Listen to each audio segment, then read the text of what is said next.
welcome to another episode of Inspiring Heights. I'm your host, Vanessa Kaiser, and I am so excited to be here with you today. Okay, friends, we promised you a bonus episode, and that's what we are giving you. Episode 6 is our Easter show.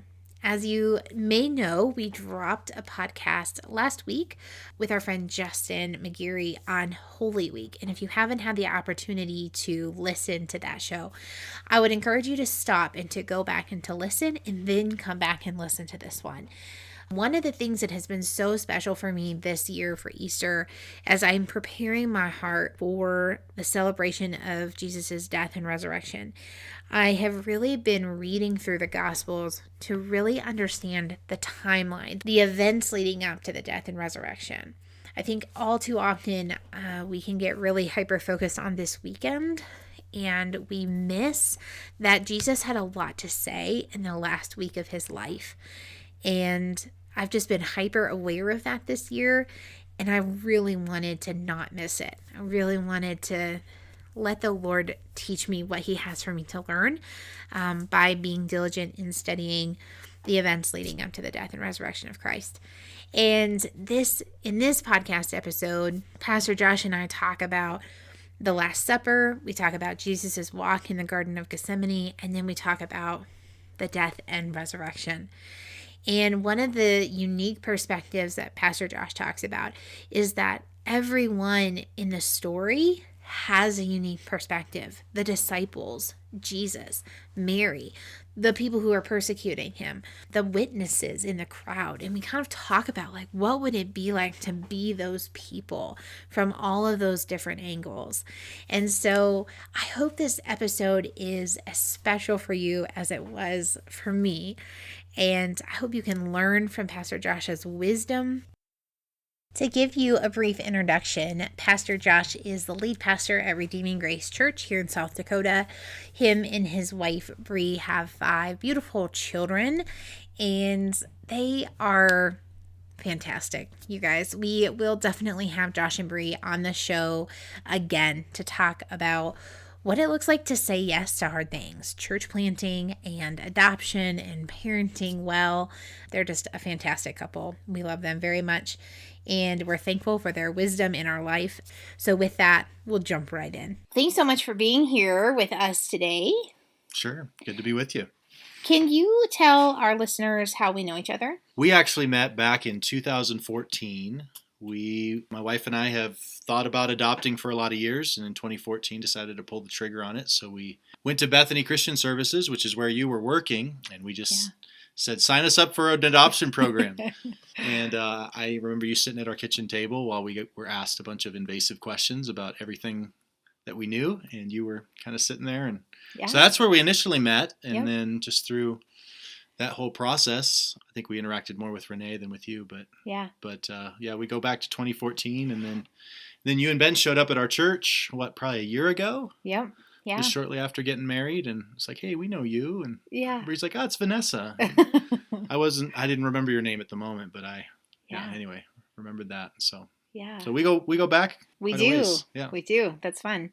And now you guys are living the dream. It's like a dream come true from 2014. We finally brought little Bianca home in December of 2021, 2 days before Christmas. So it was an 8-year process to get her home, which was a long wait, but it's been great. She's 6 years old and just energetic and loving life, and it's been good so far. It's not easy, but it's been good. Yeah, that's so cool. I was telling Bree the other day, I want to have you guys on to just talk about that, talking about saying yes to the hard things. So going through that entire process and planting a church and just what the Lord has taught you through that. And we would love to talk about that. God has been so good to us, and there's some fun stories in there. Yeah, for sure. That's cool.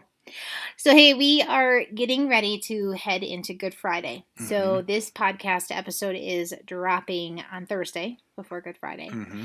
And for our friends who might not know, let's just start there. For our friends who might not know, what is Good Friday and why does it matter?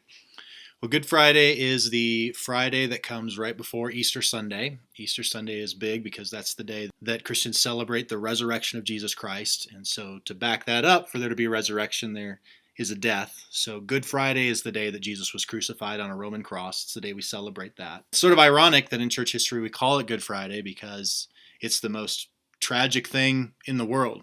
God came into the world, according to the Bible, in the person of Jesus Christ, did nothing but good things, did nothing but restore people's lives, and yet people loved darkness rather than light and killed the God of life, according to the Bible. But Christians believe that the crucifixion of Jesus is actually an atonement for the sin problem. And so that's why it's called Good Friday, is that while this tremendous evil is actually works out for good because God himself is taking on and dealing with the sin of human beings. So it's through that transaction we're forgiven and brought into relationship with God. So that's why they call it Good Friday. Yeah.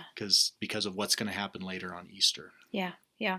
So before we get into the events of Good Friday, because there's just so much there to talk about, I want to talk the night before. Right. When Jesus met with his disciples kind of one last time, and before he went to the Garden of Gethsemane. So I want to just talk about that and what he said to them. So when Justin and I chatted last week, we talked about how confusing it must have been for the disciples as Jesus is talking, like, this is my blood, this is my body. Like, what do you think that they gathered from that? Do you think that they knew what was coming? That's such a great question. Yeah, the whole last week, I know you talked with Justin about that, the whole Passion Week is such a whirlwind. Like, you just have such epic, world-changing events happening basically every day of Passion Week. And it does come to a culmination as Jesus invites his disciples to come celebrate one last Passover with him. But he's got a bit of a twist for them, because as they gather in this upper room, it's just he and the 12. It's not he and the crowds, but it's just he and the 12. They gather in this upper room and they celebrate a Passover, just like, Israelite people had been celebrating a Passover for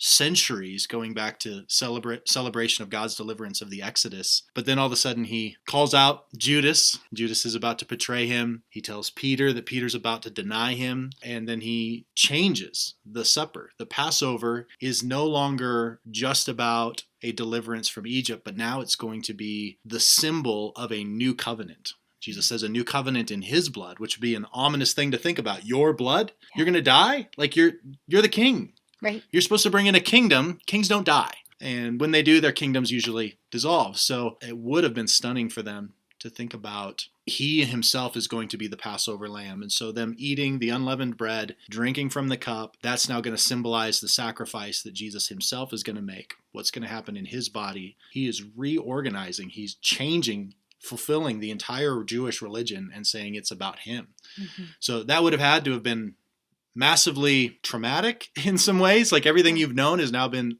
turned upside down.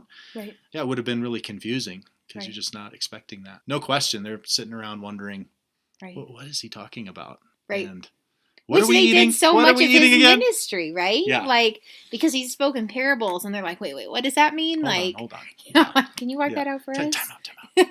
We don't want to look like an idiot in front of everybody. Can we get the inside explanation? And sometimes he does, and sometimes he doesn't. So Right.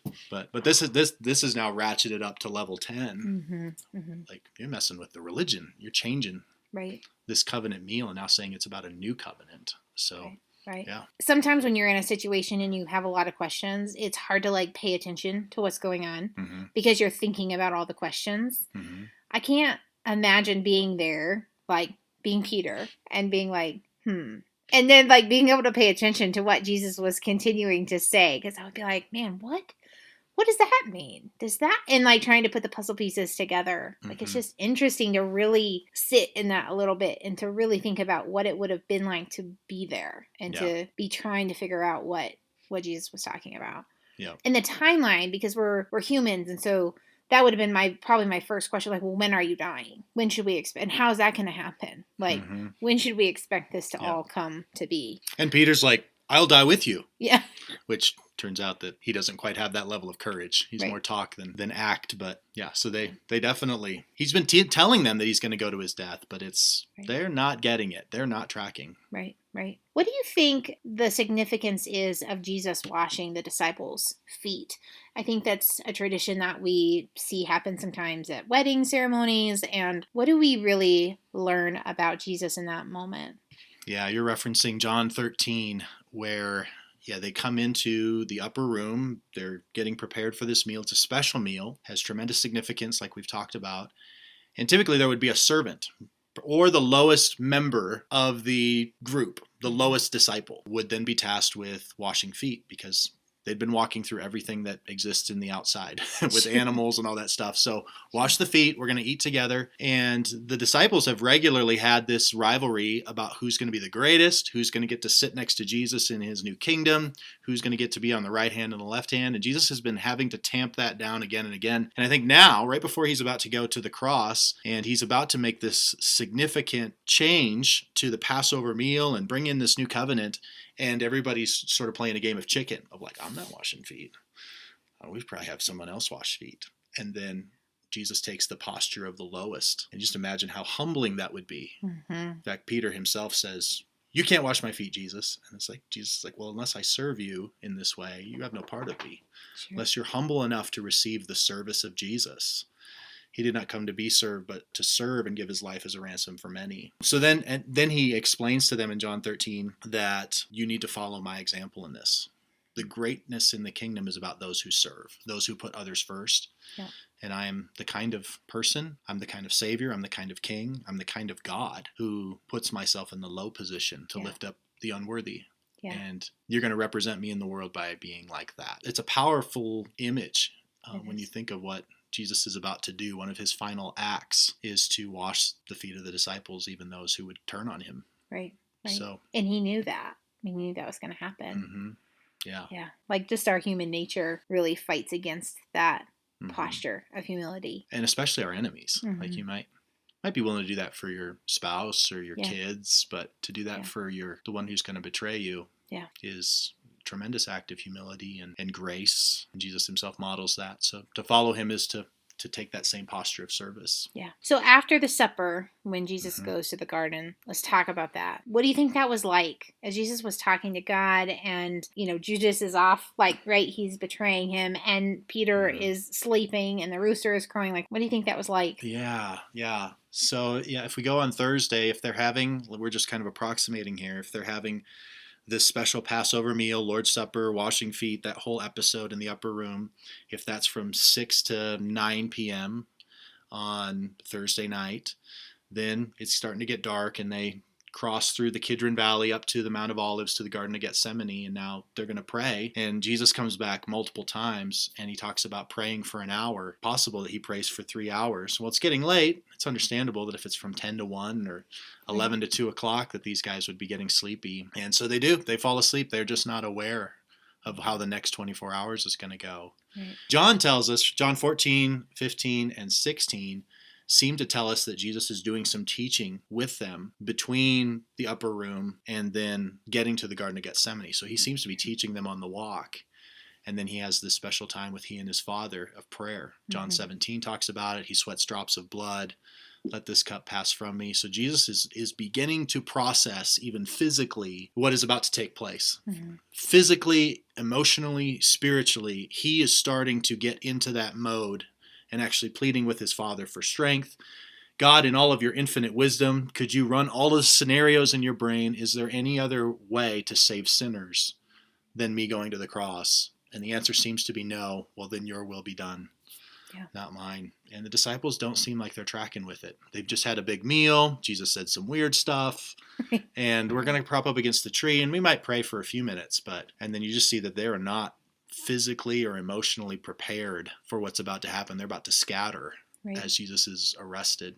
Right. So I think it probably feels like a pretty normal night to the disciples until all of a sudden Judas shows up with the whole temple guard, and it's game on now. It's super intense from this point on. Yeah. So how do you think that you get to the point where you've been with Jesus for his ministry and then at the end you settle for money to sell him out? How does your heart harden so quickly? What do we need to learn from Judas that we don't repeat that in our own flesh?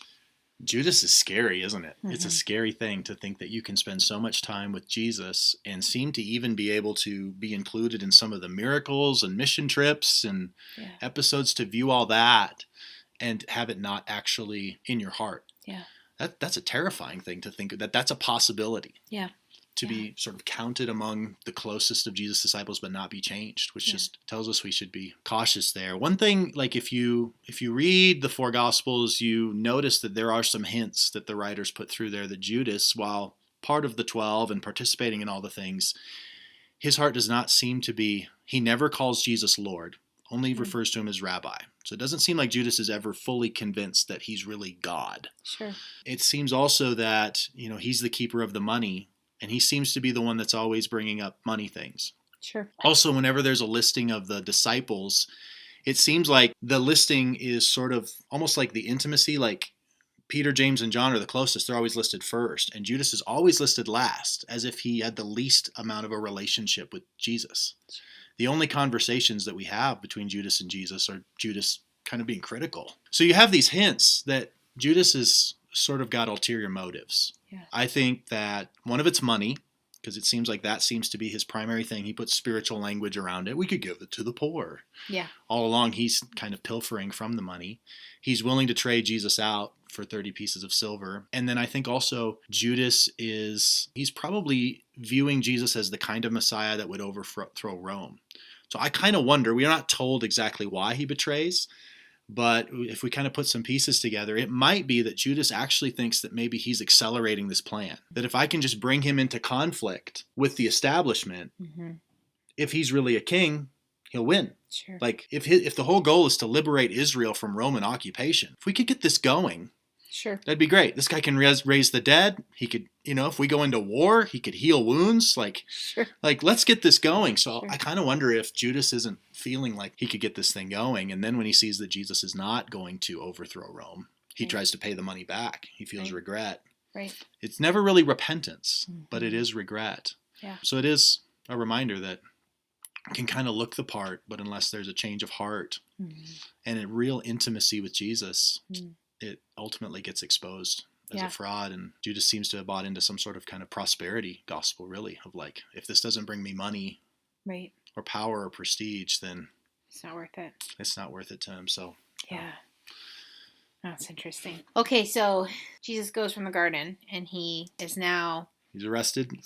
Walk us through those events. Yeah, so we're late at night, probably 1, 2 in the morning. Judas comes up and he's got the whole guard of the temple. So I don't know if we realize this, but the high priest has his own police force. Okay. We don't typically think of religions having their own police force, but the high priest has his own dungeon and police force. Yeah. And so wild. it's actually the religious police force that Judas betrays him to. And so that they take him and then they have this religious trial. And these people lie about Jesus being a blasphemer. And that's where we get the episode of Peter being confronted. You're with him, right? No, denies him 3 times. John seems to have special access. And so he's a little bit closer. He's able to kind of see some of the proceedings that are happening. The interesting thing is that it's illegal to have a trial overnight. But because Jesus has such a big following, they're willing to take the risk. Like, they've got to get him condemned quickly, or else they could have an insurrection. They're starting to put all their cards on the table. Like, this is do or die for them. Sure. Everyone's there for Passover, so there's just maybe there's hundreds of thousands of people packed into the city. So it's just a powder keg. Wow. And so they need to make sure that they do this overnight real quick because they don't know how the crowds are going to react. They need to get this done. Sure. So they bring liars in. They bring all these religious charges. They want to charge him with blasphemy. Ultimately, because of Roman occupation, the temple establishment is not really able to conduct capital punishment. That was part of Roman rule. That was exclusively a Roman prerogative. Sure. So if they want him dead, they have to persuade Roman authorities to put him to death because they can't do that. Sure. So that's why they got to take him to Pilate. So now you're getting into early morning, 5 a.m., 6 a.m. This has been an all-nighter, right? Sure. Disciples have scattered except for John. Peter's kind of around, but he's denying Jesus.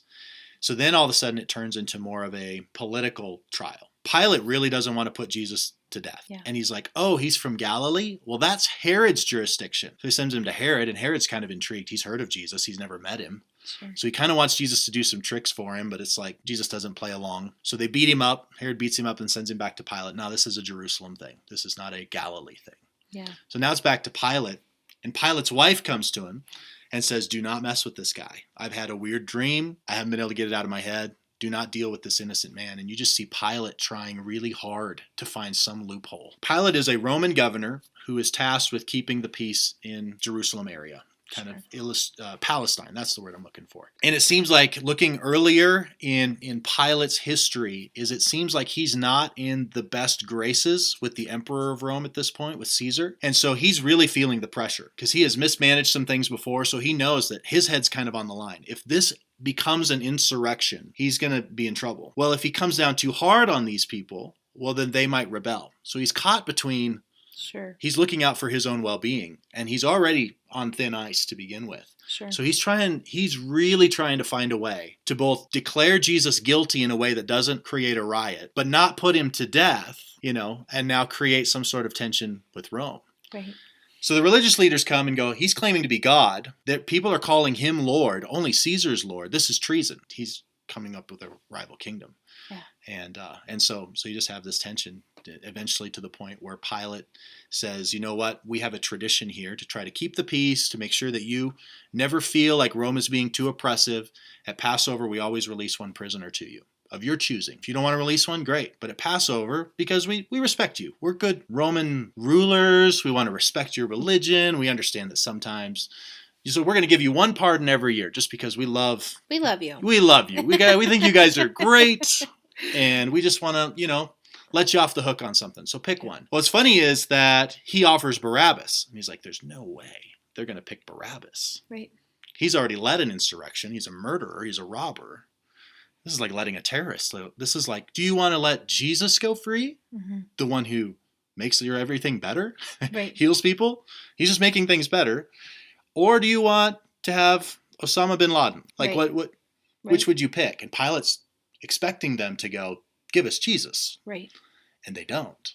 Yeah. Which is just such a kind of sends chills through your spine. Like we would rather have the murderous terrorist than this man. Mm-hmm. I want to talk about that for a second. Yeah. How do you get that many people convinced in such a short amount of time? It's so black and white. I mean, you read it now, and even someone who doesn't know Jesus would read that story and go, there's a clear answer here in kind of normal human conscience type thing. How does that happen? Again, like, what do we learn from this, like, quick, lots of people, lots of energy, and all of a sudden we've just made a really terrible decision? Yeah, you're talking about the religious leaders or just the regular people? Just the people. Yeah, the people seem to be, it seems like there's two different groups. There's the group that kind of came in with Jesus, the triumphal entry.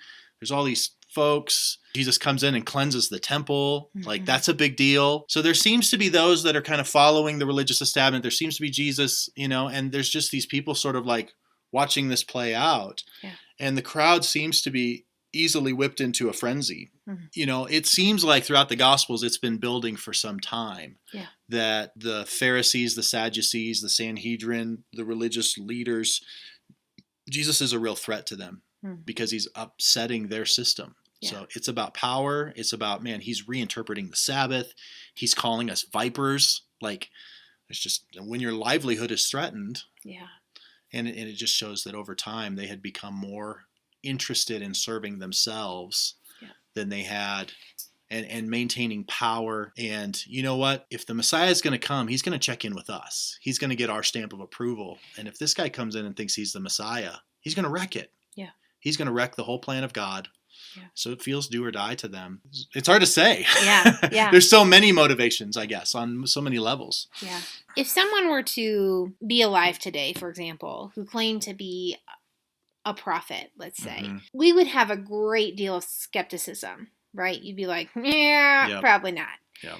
So when you're talking about the religious leaders at the time, the scribes and the Pharisees, we can read about them and understand that a lot of their motivation was self. How did they know that this was Jesus? Like, did they really know that and they were denying him? Or is there any component of that which is what it would be like for us today, where it would be hard to believe that this is, how did they know? Because, right, the Bible, like, wasn't complete at this time, right? Like, Paul hadn't written his letters, and like, it's before all that. So, like, how did they know? How did they know Jesus was authentic? Yeah. Well, it really starts back with the Christmas story and some of the legends there, and his going to the temple, and he's checking a lot of these Old Testament boxes, and then he is he's teaching with authority, and then he's proving it because he's, in a sense, reversing the curse. Yeah. He's driving out demons. He's healing limbs. He's restoring things. And so he seems to have creator-like power,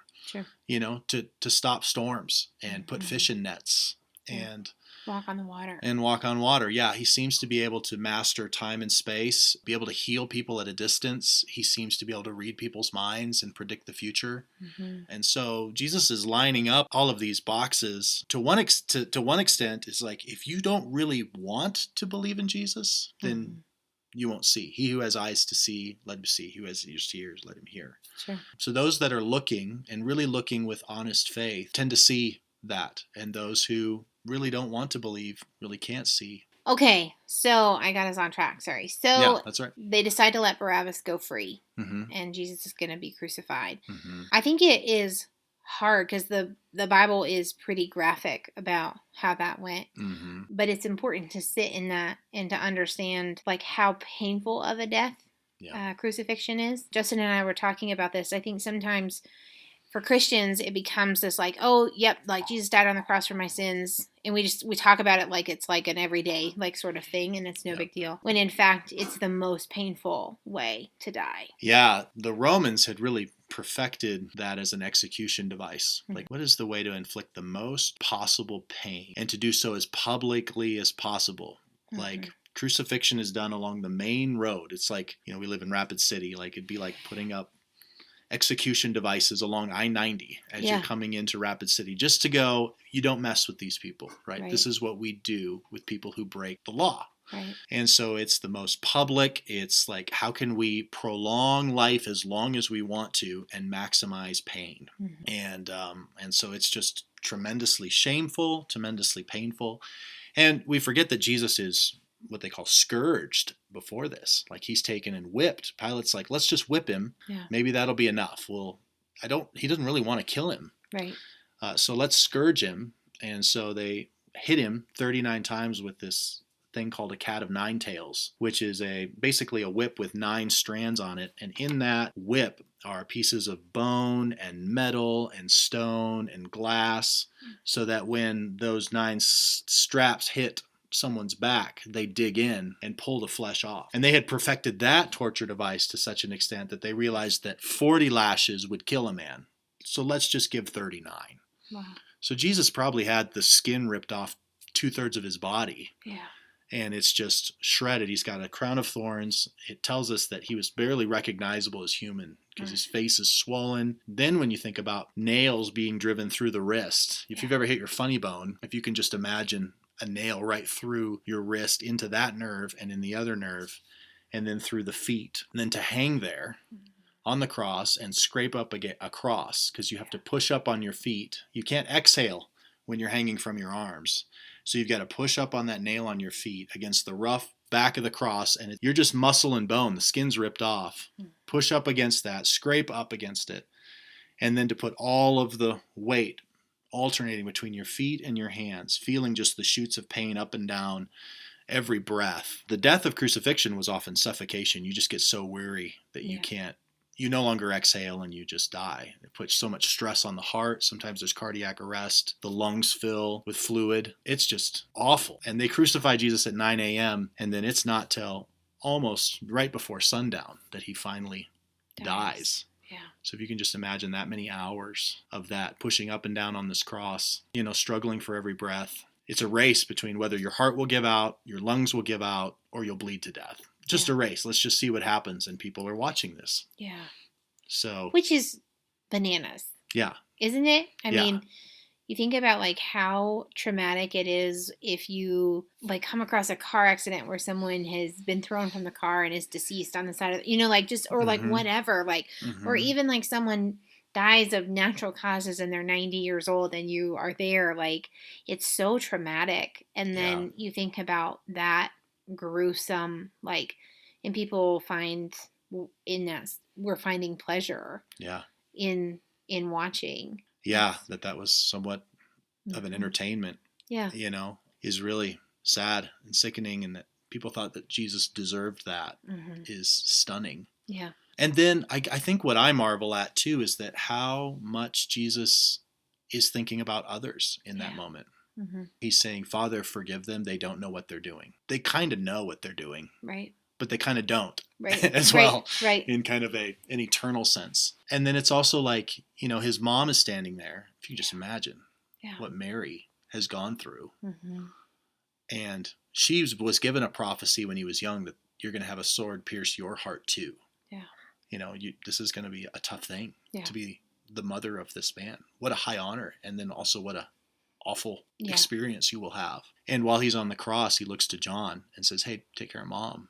Right. And to the thieves, the thieves that are crucified on either side of him, they're both reviling him for a while. And then one of them seems to have a change of heart and says, remember me when I come into your kingdom. And Jesus has the wherewithal to go, you will be with me in paradise. So that's always stunning to me, that even on the cross, through all of that agony, not just the physical agony, but also what the Bible holds out as the theological significance, which is that God the Father is putting all of his anger and wrath. He's compressing all of the hells that we deserve and laying that on Jesus. So the spiritual, emotional agony is far exceeding the physical agony, yet it's all compressed in this one person. And at the same time, what flows from him is forgiveness, care for mom, and forgiving a thief who deserves to be on the cross, who deserves what he's getting, and going, you're in. Yeah. You get to be in paradise. Amazing. It is. We talked about the washing of feet just a day earlier, and yet this is consistently who Jesus is, a person of grace and forgiveness and relationship. Okay, so the crucifixion is done. He dies, and he's buried. And then, what do you think Saturday was like?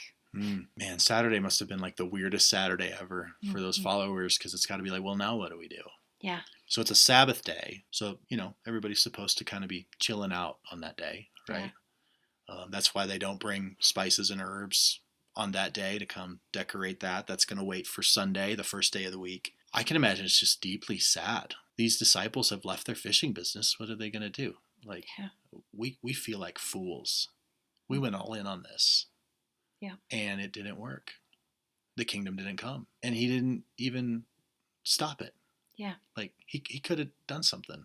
What are we supposed to do? So I can just imagine it's tremendous disorientation. We really thought this was the thing. Yeah. So I can imagine that's probably what it feels like. Yeah. I can't imagine what else that would feel like other than just deep sadness and disillusionment. What did we see? I'm just imagining the conversations. He did heal people, right? You were there, right? You did see that. Right. Yeah. What do you think Mary was feeling? I mean, sadness and grief. But bigger picture, was she confused, or did she what do you think she was thinking? I don't know. She's so remarkable. She is amazing. You read her poem or her song at the beginning of Luke, and you're like, this is the most, she really knows her Bible. Yeah. It might be the most astute, thoughtful, theologically accurate, heartfelt articulation of the entire plan of God in all of the scriptures. And it comes from this, 14, 15-year-old girl. Yeah. She's just stunning and amazing. And she has received some promises or some prophecies that, this is going to be tough. This is what the Messiah is going to go through. A sword's going to go through your heart too. So I bet she's putting some pieces together, but there's no way. There's no way she knows exactly what's going on here, right? Yeah.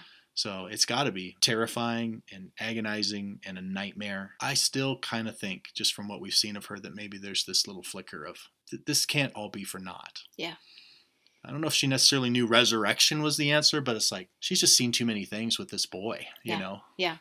That I just imagine that there's got to have been something in her that goes, this turns somewhere, somehow. Yeah. Okay. Then we get to Sunday. Mm-hmm. Talk to us about Sunday. Oh, Sunday is really something. That's Easter Sunday, Resurrection Sunday. Each of the gospel accounts kind of gives a little bit different.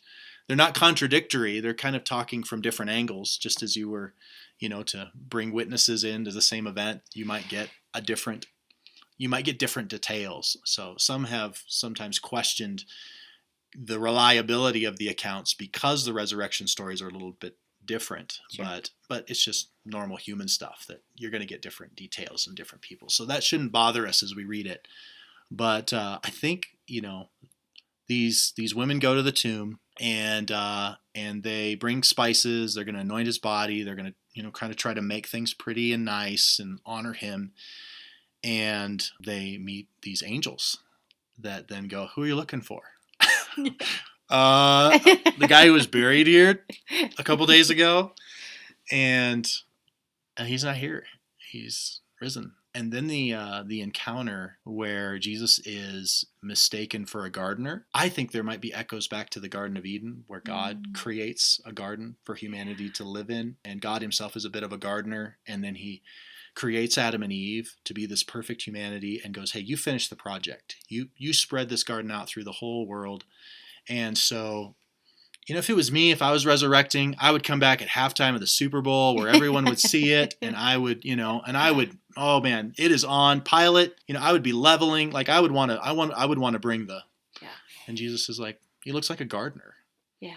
And he resurrects in a garden, Yeah. and it's just like, it's a new Adam. It's like a new creation is now beginning, and it's gonna look like the Garden of Eden, but better. And so I think you have this wonderful imagery there.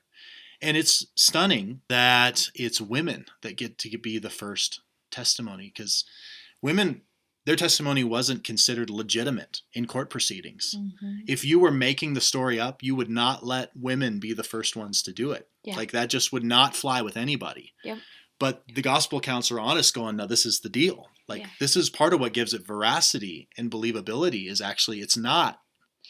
It goes against the cultural expectations. Yeah. So it's amazing how the crucifixion is not what you would have expected of a king and a Messiah, but also the resurrection isn't what you would have expected either. Mm-hmm. And eventually he appears to his disciples. And I think if I could go back in time to any moment, I'd like to go back to the time that's described in Luke 24. There's the rumors are spreading. Jesus has been raised. Not everybody has seen him yet, and these two guys are walking to the road to Emmaus, and they're just trying to make sense of what this has been. A weird weekend. Yeah. Weird weekend in Jerusalem. Is he really raised? And this weird guy starts walking along and just asking them questions, and they go, "Where have you been? Do you not know what's happened?" And then it turns out that it's Jesus, right? And Jesus is walking alongside them, and it says that he explained to them all the things concerning himself from the Old Testament. So Jesus basically just connects all of the dots, all of these prophecies, all of these pictures in the Old Testament. And that 8-mile walk, they get to Emmaus, They share a meal with him, and then he just leaves. Yeah. And they race back to Jerusalem. They're like, we've got to tell him, did our hearts not burn within us when he opened the scriptures to us? Yeah. So that would have been the day that I would have loved, the resurrected Christ teaching me the Bible on a hike. Yeah. Would that be amazing? So there's so many stories about on Resurrection Day that are so mind-blowing, but Jesus seems to, in his resurrected body, be both recognizable and unrecognizable at the same time. So what do you think your 3 biggest takeaways from Resurrection Sunday are? 1 Corinthians 15 tells us that if Christ is not raised, we're the most pitied, that really everything in Christianity hinges on Jesus rising from the dead. If Jesus has not risen from the dead, then throw the whole thing out. It's a waste of your time. Mm-hmm. The resurrection of Jesus Christ is absolutely the linchpin. Everything kind of flows out from that. So that historical event, we really believe that it happened. It wasn't just a spiritual resurrection. It wasn't a hallucination. Christianity holds out, the Bible holds out that it's a real historical event. So that's number 1. Number 2, if that's true, then that changes everything. That really means that he really, in a sense, the check is cleared, right? Like he's verified. He's done the one thing no one can do, which is defeat death. So that puts us in a spot where we have to reckon with who he is and what he says. Yeah. And then I think the third thing is that it holds out promise that we can be resurrected, that there's life after death for humans. Yeah. And there is one who's made a way through. And if we unite ourselves with him, to him by faith, we will be resurrected like him. I think those are the 3 things. That it's the linchpin of Christianity. It really puts us in the position to make a decision about him. And for those that trust in him, we have the hope. Yeah. Both for people that have died that we love, mm-hmm. that we'll be reunited with them someday. Yeah.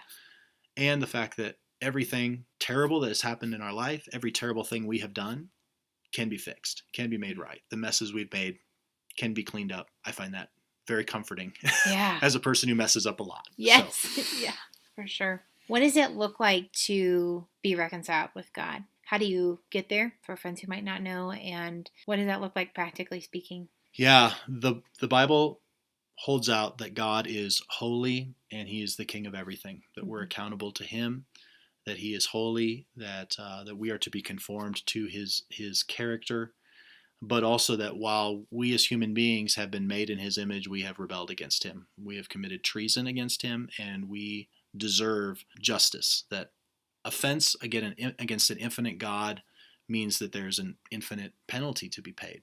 Yeah. And so humanity is gloriously made in his image, made to know him, but fallen and sinful. And every single one of us is guilty before him. But God so loved the world that he gave his son, that Jesus Christ came, and that he is truly God and truly man, and shows that there is a union that can be reestablished with God, and that it's through Jesus. He's both. He's both perfect God and perfect humanity, that he lived the life we did not live. He died the death that we deserve to die. We're all Barabbas. Yeah. We're all the terrorists, but there's this switch. And that's why I think all four Gospels talk about the Barabbas story, is because that's the story of every person who believes in this message, is that we deserved the sentence.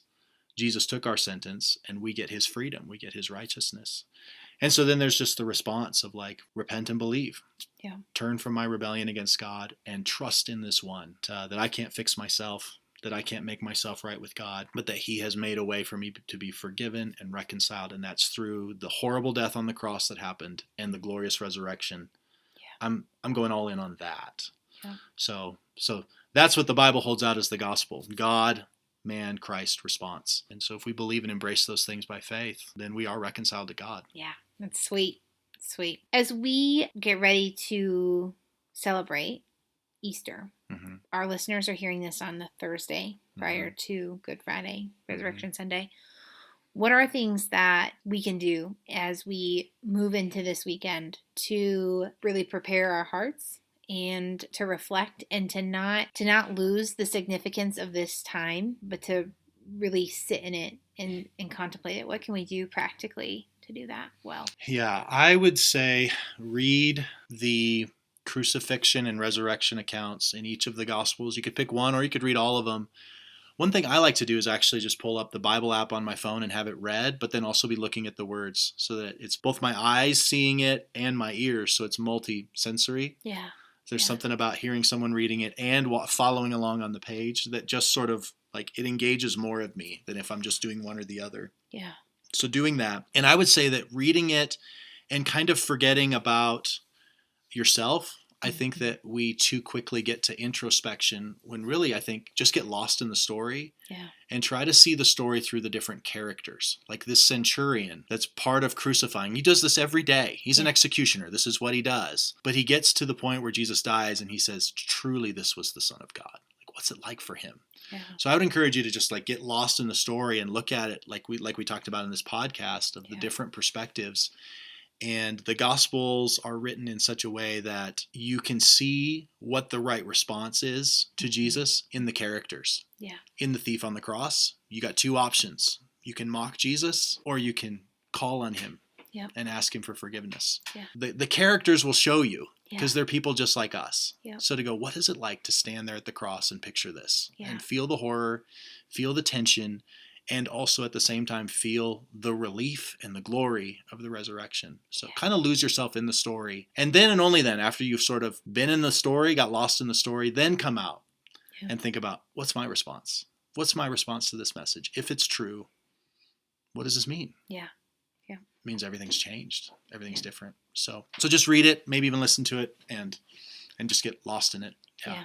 I love that. That's great. Thank you so much for your wisdom and just walking us through that. That was great. Yeah, thanks for having me on. This is really fun. I think you guys are doing a great job, and I'm looking forward to further conversations that you have. So I'm not just a contributor to the podcast. I'm a listener, and I'm really grateful for what you got going. So thank you. Yeah. Because it's called Inspiring Heights, we ask our guests what's been inspiring them this week. We talked about our adoption. And there is something about the wonder of a 6-year-old.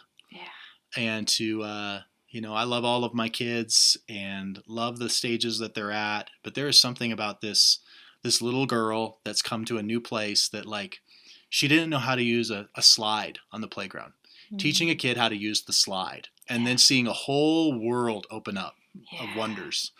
And so it's been really fun to just sort of explore that childlike wonder, and from somebody who's so energetic, who comes from such a different perspective and background, enjoying things that I take for granted. Yep. So there's something about just that childlikeness that's like kind of opening up a little bit of childlikeness in myself in a way that's, in these weird, stressful days that we live in, I think we forget that God has placed a lot of wonders in a lot of little things that only kids can see. Yeah. And kids can show us how to do that. So that's been one thing that's been really cool. Ah, that's so cool. I love it. Cool. Well, thank you so much for your time. You'll come back? Yeah, if you'll have me. We will. You want to talk more Bible? Yes. I can talk about other things, but I love talking Bible. So. Awesome. Cool. Thank you. Thank you so much. All right, friends, that is all for today. Thank you so much for being here. I hope that you found this episode to be encouraging and inspiring.